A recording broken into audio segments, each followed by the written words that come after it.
You've been trying to find discipline like it's motivation's serious older brother, and one day it shows up and fixes you. It doesn't exist. I know because I had to learn the hard way after many years of faking it. Here's my confession. For most of my adult life, people called me disciplined. From the military, former Maryland State Trooper, up before dawn, squared away and polished. And here's the confession that built this whole channel.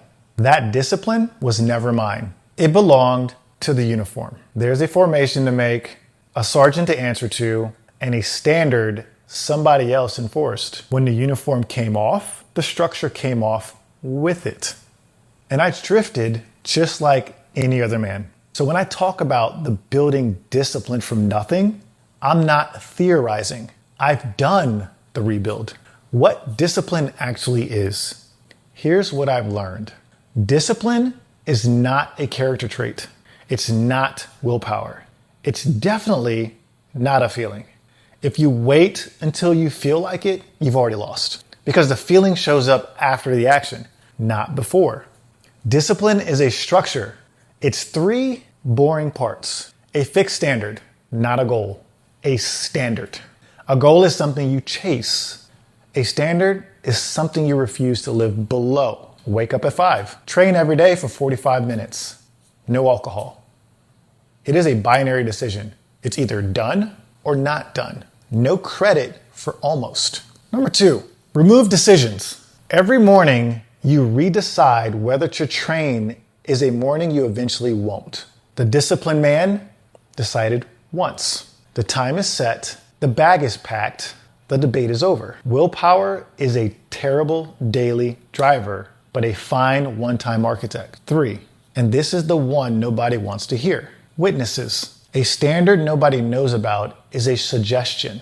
This is why you keep restarting every Monday. Quitting costs you nothing socially because nobody knew you started.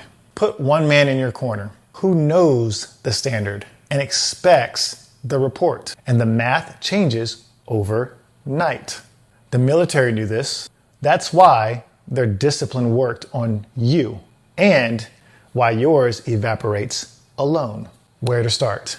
Start smaller than your pride wants. One standard kept for 30 days. Report it to one man that will rebuild you faster than 5 standards kept secretly for a week. Stack the second one only when the first is boring. Discipline compounds exactly like money. Slow, boring, then suddenly. But before you pick the standard, you need to know where you're actually bleeding. Because most men build discipline in the pillar they already like and keep drifting in the 4 they're avoiding. That's what the 5-pillar audit is for. 10 minutes, free, link in the description below. It finds the pillar you've been avoiding. Start your 30 days there. Train, protect, lead. Don't forget to subscribe, like, and comment, and share. I'll see you on the inside.